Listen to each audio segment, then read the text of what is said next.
Mais à l'époque de la colonisation, tout celui qui s'opposait à un quelconque plan des colons européens, parce qu'il n'y a que l'Europe qui a colonisé les gens, tout celui qui s'opposait à leur plan, chef coutumier, notable, africain, il était déporté sans retour.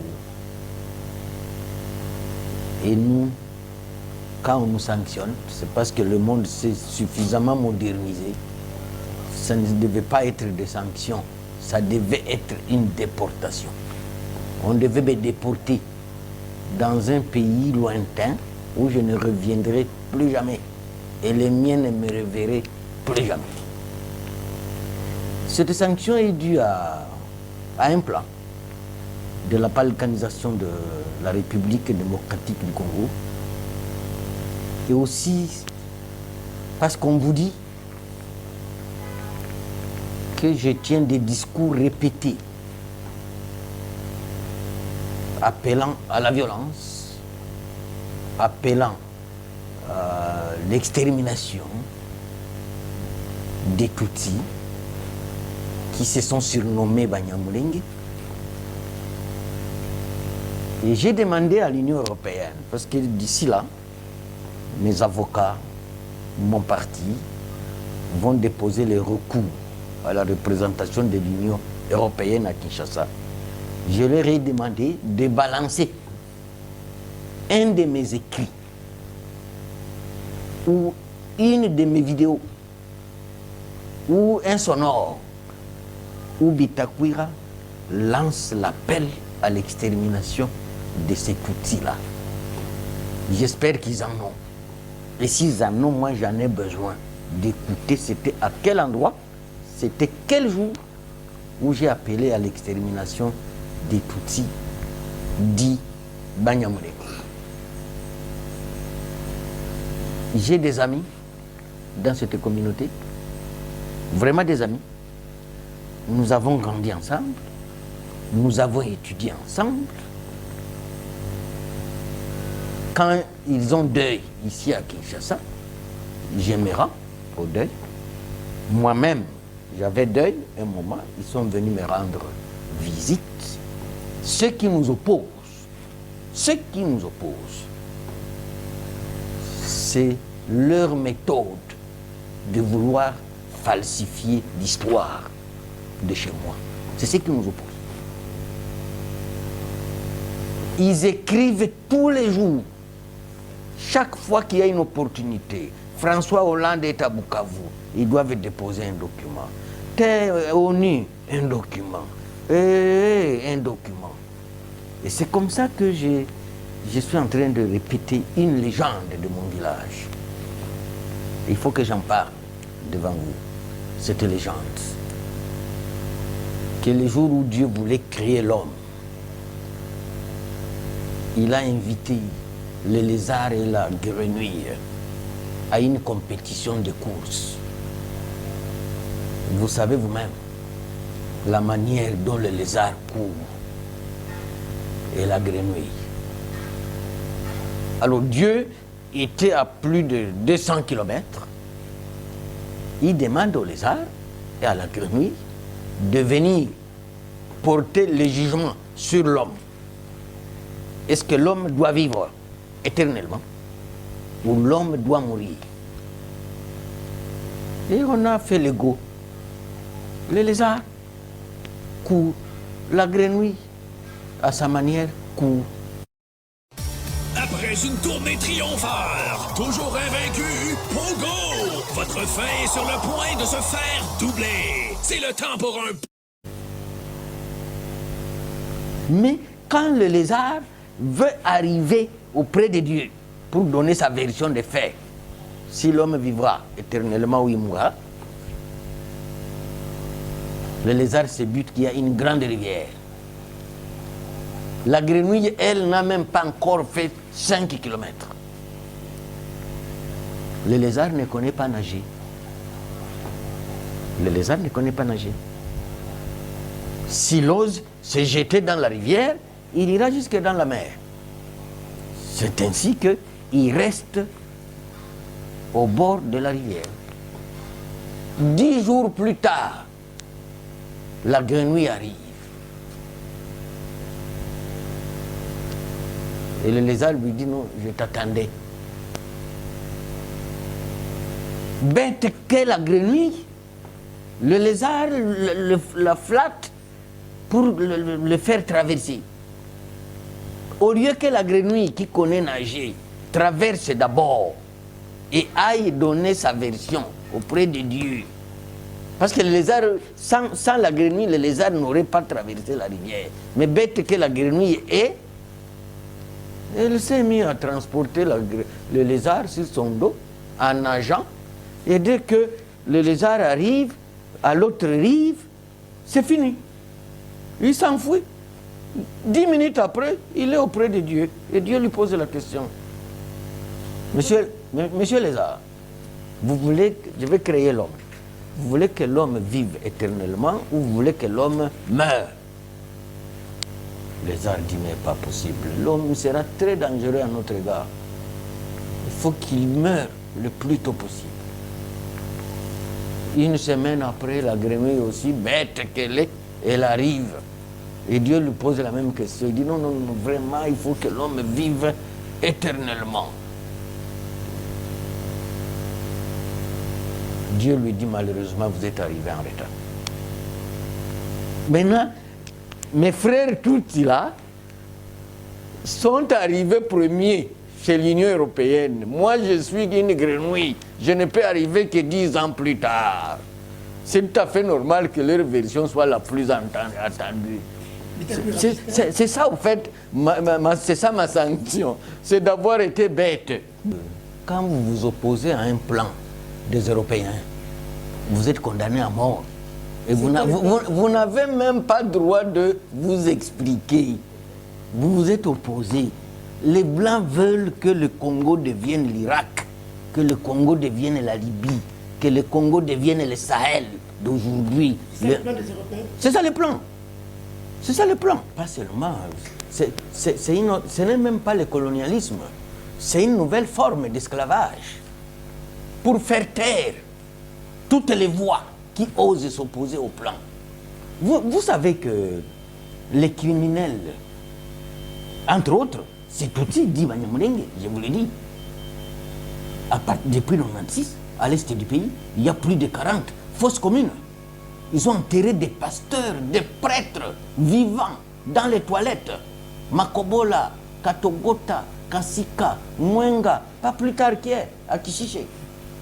Mais le Hitler africain, qui est M. Kagame, on lui déroule le tapis rouge en France, en Belgique, en Allemagne. J'ai vu hier l'ambassadeur d'Allemagne, il a reçu M. Rouberoy pour lui dire que je vous soutiens. Mais Rouberoy sait combien de Congolais ils ont exterminés sur cette terre. Il le sait bien. Mais pour effacer les traces, on doit nous divertir. Sanctionnons ceux qui parlent.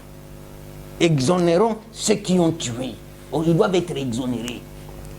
Et pour les Européens, l'Union européenne, ils veulent nous faire croire qu'ils ont donné un permis de tuerie à cet outil-là. Donc les Tutsis sont autorisés de tuer.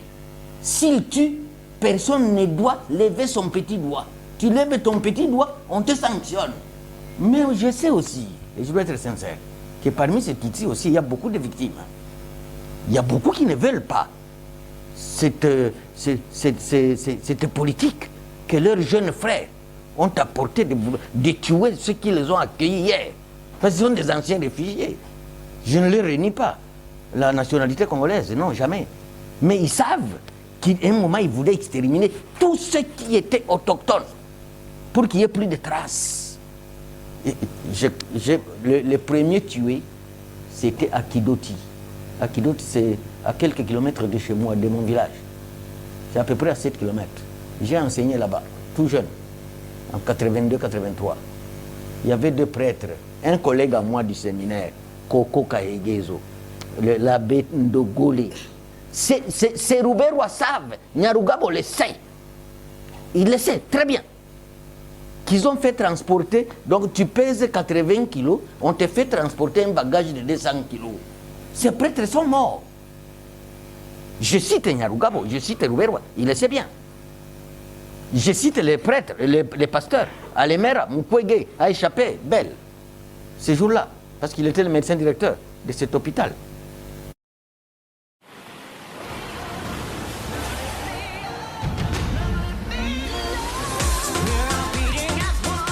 Un certain Bourouma, je le cite, il est au-delà il est au Rwanda aujourd'hui, c'est un pasteur protestant.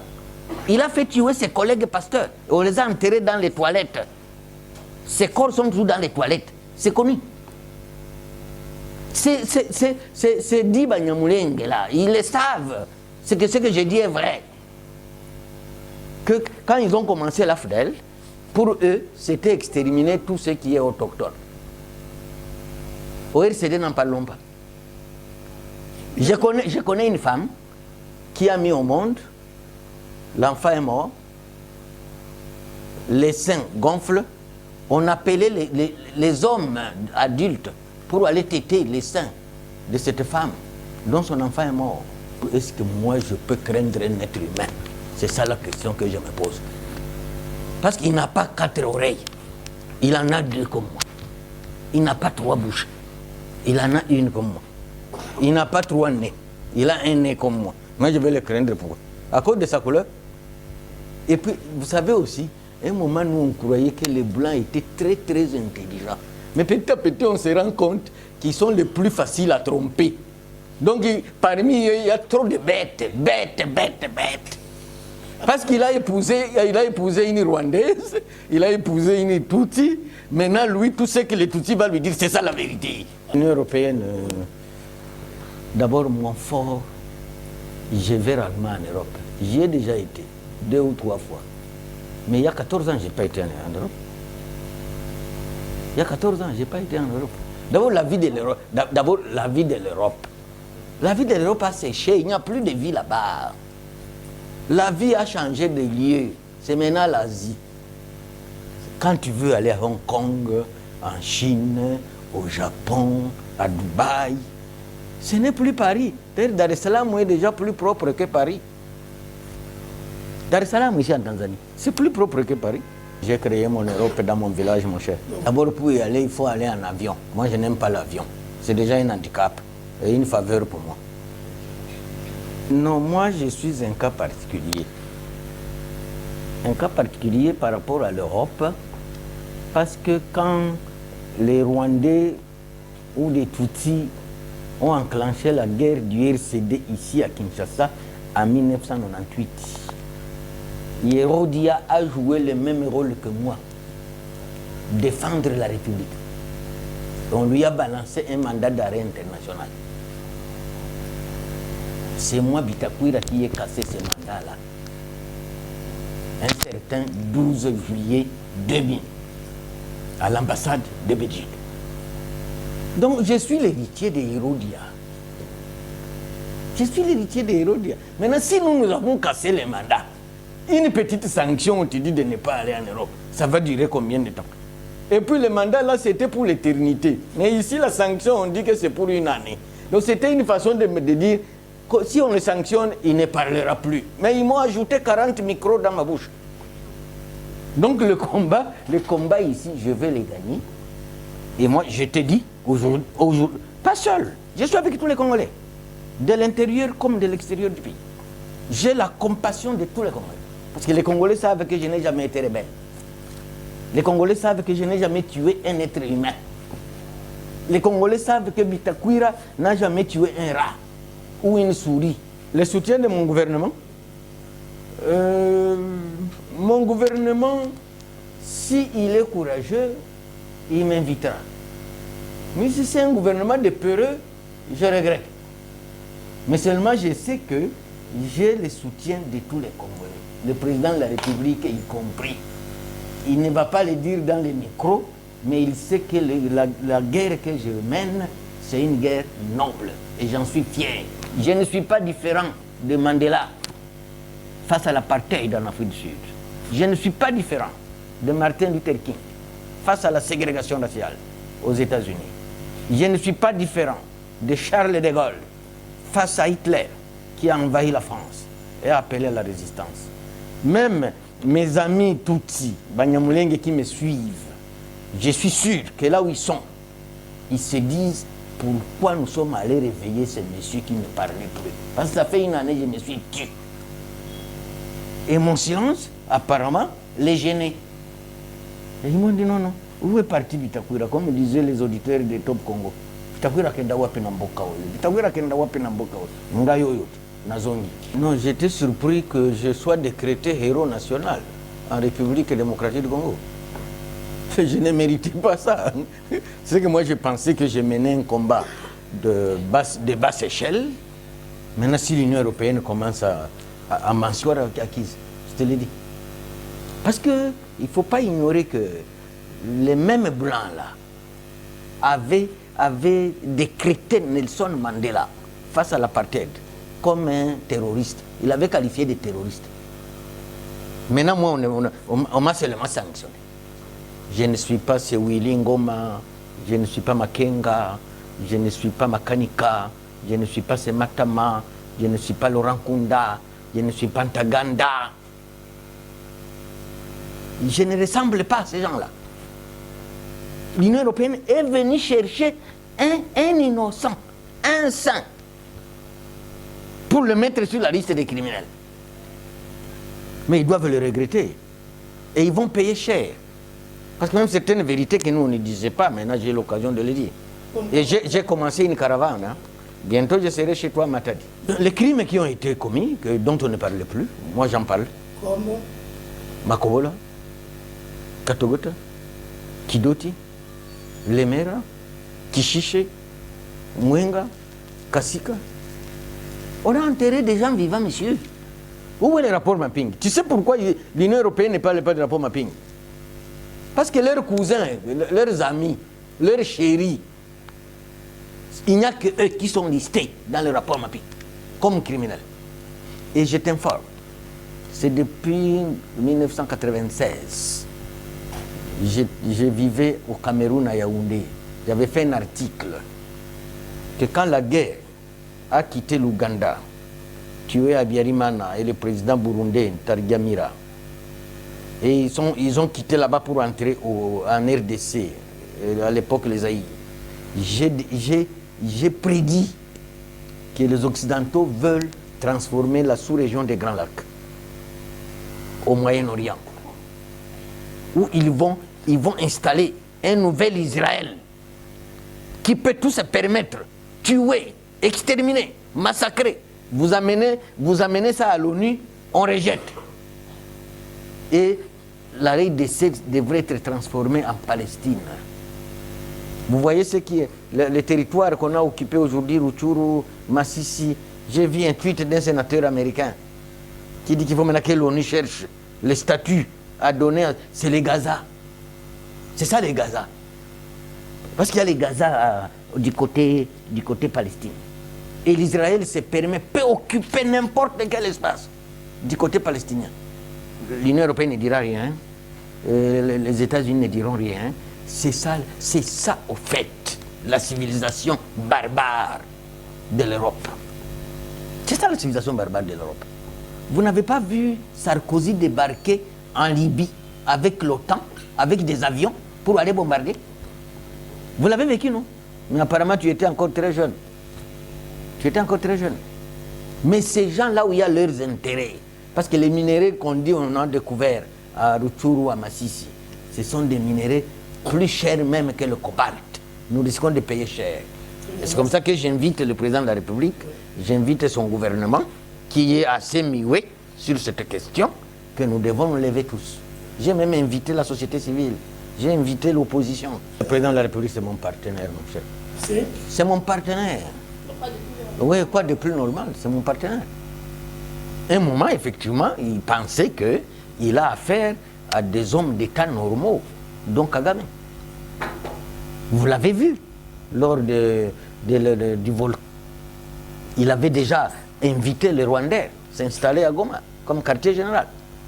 Il avait signé l'accord avec Kagame pour l'exploitation de l'or. au Kivu. Mais plus tard, il s'est rendu compte qu'il avait en face de lui un diable insatiable. Kagame, c'est un diable, il ne se rassasie pas. Même si vous lui donnez tout le Congo, il va vous dire ajoutez-moi la Centrafrique. Vous dites non, la Centrafrique c'est un autre pays, c'est pas le nôtre. Vous lui donnez votre femme. Non, non, ça ne suffit pas. Où est ta soeur? Chez moi, on dit qu'un pygmée a chié dans l'eau. On a commencé à dire que tous les pygmées chient dans l'eau. C'est-à-dire? Un Tutsi qui a tué. Non, moi je suis Mufuliro. Il y a des Bafuliro qui sont tanzaniens, il y a des Bafuliro qui sont australiens, il y a des Bafuliro qui sont français, il y a des Bafuliro qui sont canadiens, ils sont américains, mais ils n'ont jamais revendiqué aucune terre en Australie, ou en Angleterre, ou en France. Tu me comprends? Et je te dis, au Burundi, il y a un espace, une cité qu'on appelle Rumonge. La majorité des gens de Rumonge sont des Babembe venant de Fizi. Mais ils n'ont jamais dit que nous sommes devenus des Banyarumonge. Je suis aussi psychologue de formation. La psychologie se résume